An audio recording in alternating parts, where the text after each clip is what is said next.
Unafanikiwa kwanza kichwani kabla ya kufanikiwa kwenye salio lako la benki. Unafanikiwa kwanza kichwani kabla ya mifuko yako kuweza kuwa vizuri. Na maanisha nini? Maisha yako unayotafuta, maisha yako unayopigania, mafanikio yanaanza kwa wewe kutransform namna unavyofikiria, kutransform mindset yako.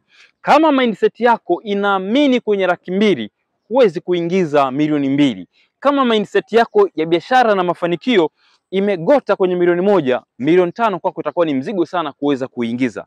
I'm telling you, ni lazima kwanza utransform na kuwa na alignment kubwa kwenye akili zako, kwenye fikra zako, na hiyo itakusaidia wewe kuweza kutransform maisha yako, sababu kitu ambacho unakiachieve kichwani mwako itakuwa rahisi kukileta kwenye maisha yako kwa sababu utaamini, lakini pia hata kiwango cha nguvu, kiwango cha kupigania malengo yako itakuwa ni kubwa zaidi kuliko kawaida. Sasa tunapoweka malengo, tunapotaka kufanikiwa sana kwenye maisha, lazima tuelewe kwamba we must change your mindset. Mindset yako ni lazima ireflect kiwango cha maisha unayohitaji.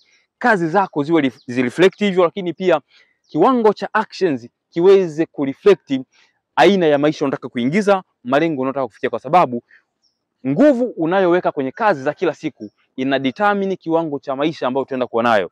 Ama kwa lugha yetu tunaweza kusema